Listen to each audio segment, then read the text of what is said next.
যুক্তরাষ্ট্র হামলা চালালে তার জবাবে মধ্যপ্রাচ্যের বিভিন্ন দেশে অবস্থিত মার্কিন সামরিক ঘাঁটিগুলোতে পাল্টা হামলা চালানো হবে বলে হুমকি দিয়েছে ইরান। এমন হুমকির পরে কাতারের আল উদেদ বিমান ঘাঁটি থেকে আংশিকভাবে সেনা সরিয়ে নিতে শুরু করেছে যুক্তরাজ্য।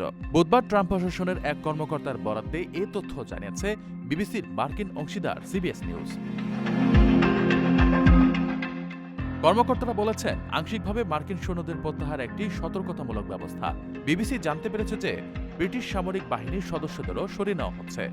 কাতার সরকারের দেওয়া এক বিবৃতিতে বলা হয়েছে, মধ্যপ্রাচ্যে বর্তমান আঞ্চলিক উত্তেজনার প্রতিক্রিয়া হিসেবে যুক্তরাষ্ট্র এমন পদক্ষেপ নিয়েছে।